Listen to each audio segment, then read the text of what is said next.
Good morning. My name is Jason Coyle, Operations Section Chief for Southwest Area Team 1. This is your morning operational update for June 11th for the north zone of the Calf Canyon Hermits Peak Fire. And I'm also going to discuss what's going on the Midnight Fire, the fire that's west of Taos, and what actions our team will be taking to help assist in the management and the suppression of that fire over the coming days.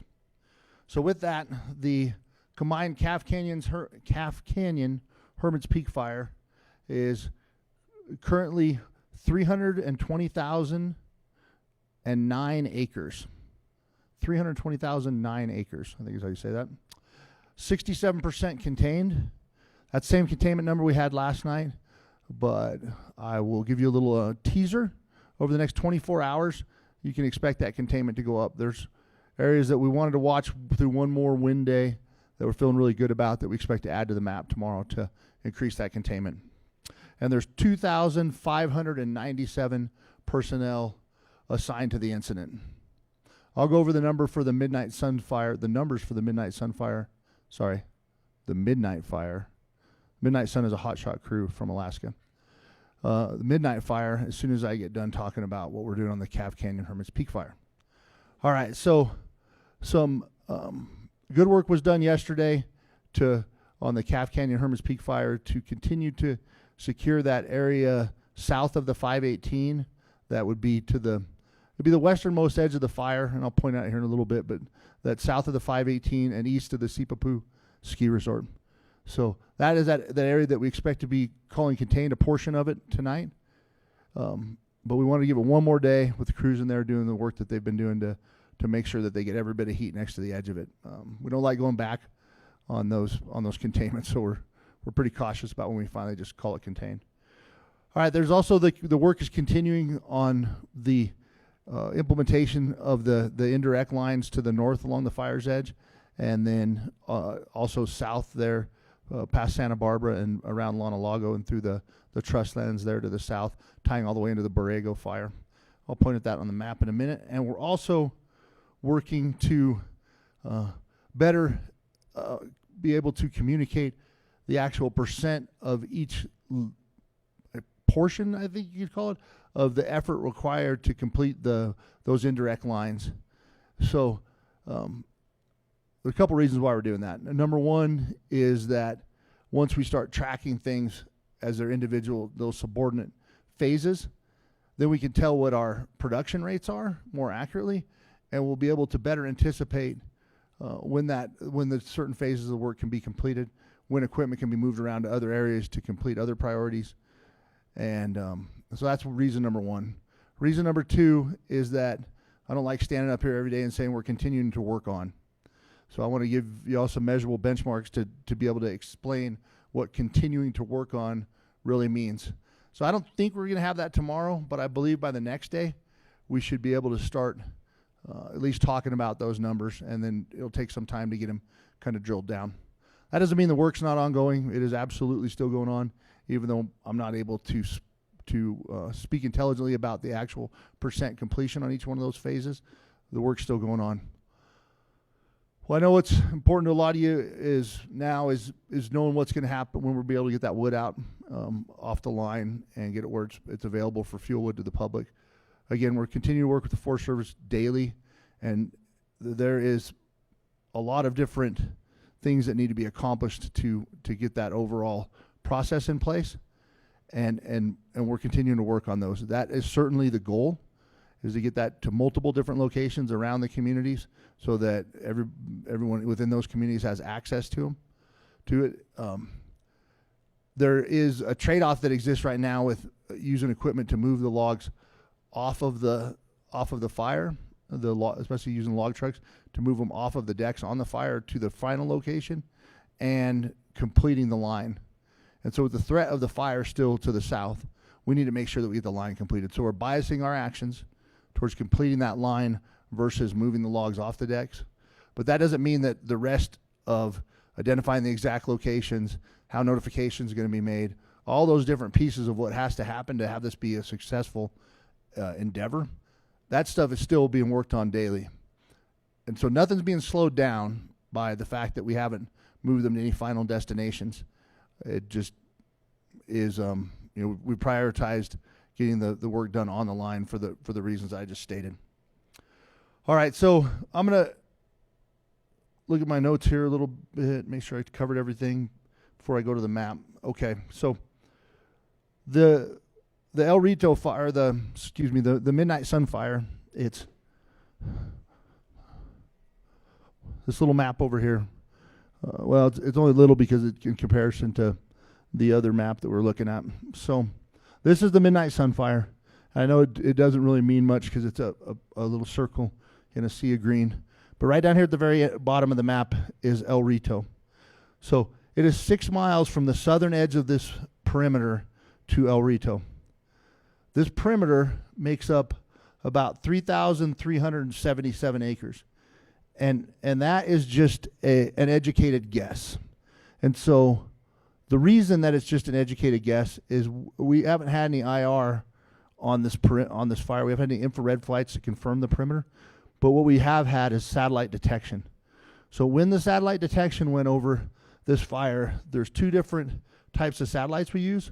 One is called MODIS, and the other one is called VERS. So I'm not even I'd have to go look at my notes to tell you what the acronyms mean. If somebody cares, we can put them in the chat.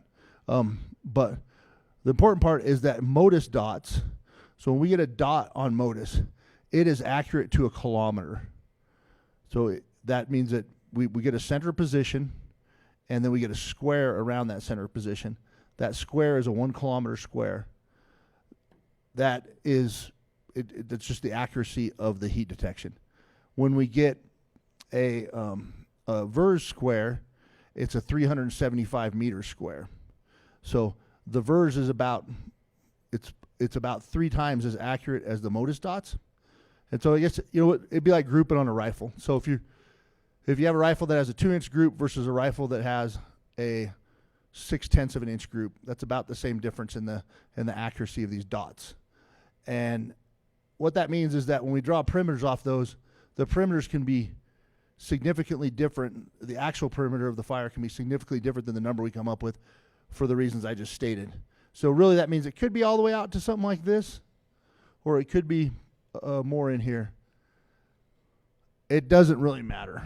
And the reason it doesn't really matter is it's going to get a lot bigger today. We have a high Haines. We have a Haines of 6. We have, which means that's that number of atmospheric instability that we talked about before. So if you have your wood stove going and you turn your damper all the way down, that is a low Haines number. Creates a condition for low Haines. Smoke goes up at a certain height, and then it settles out, and then probably fills your house full of smoke. If you have a high Haines number, it's like opening up your flue all the way, and where it's just running up there. So today is a Haines of 6. It's a high Haines number. What that means is that the smoke column from this fire is going to go up. It's going to go up a lot, and that the atmospheric conditions aren't going to impede the fire's growth. And a matter of fact, they're probably going to help accelerate the fire's growth. The other thing is that there's plenty of fuel all the way around this. There's no barriers. There's no way for us to get in there. There's a few small fires, but there's no barriers that we could anchor into. And then finally, today is supposed to be record high. We're in at the end of a long duration drought. All the fuels are extremely dry. So every one of the indicators suggests that fire is going to get big. And that's why today we are assisting the Type 3 team that's there with resources. So, typing of teams, a Type 3 team is a smaller team than a Type 1 team by a long shot, but they can get there quickly, and they got there yesterday. And then as the complexity of this incident has begun to increase, of the midnight incident, they recognize that there's some needs for assistance. And so we're helping them with that fire by providing them with overhead and resources. We'll be working for that Type 3 incident commander day, the resources we send over there. And then sometime probably in the next 24 hours, we will take over command of that incident. And that's the plan right now.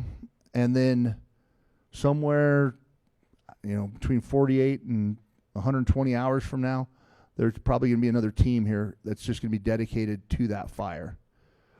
How exactly that works out is a little bit up in the air, because the conditions across the Southwest are such that there may be a lot of incidents competing for resources today, and competing for overhead, and competing for incident management teams. And they'll have to prioritize those in near real time at the regional level, at the higher up levels, to find out where the teams can be delayed in being placed, and where the teams that have already been mobilized need to go to immediately. That may mean some things that we thought were going to happen yesterday aren't the same things that are going to happen today. But it's all intended on making sure that we get the best people on the ground to be able to manage each and every one of these incidents. So to recap, Midnight Fire is about 3,500 acres. It's going to get a lot bigger. It is in a very visible spot. The column is going to come up, and different than before when you guys could see the columns behind the mountains, you're going to see this column from ground level all the way up to the top, especially from Taos and Penasco and areas like that. So, expect that today. And know that we are assisting the individuals that are responsible for managing that incident right now, and the Carson National Forest, that we will assist them in whatever capacity is appropriate and necessary, and for as long as that's necessary. And we'll not lose sight of our primary mission of making sure that the work around the perimeter of the Calf Canyon Hermits Peak Fire is done. But if there's work we can delay there, and there's work that becomes more necessary as the incident evolves here on the Midnight Fire, we'll shift to that, and we'll make sure that we're doing the best thing we can to protect people's lives and property, and to keep all of the personnel assigned to the incident and that could be impacted by it safe. All right, that's the end of your operational update for today. Thank you.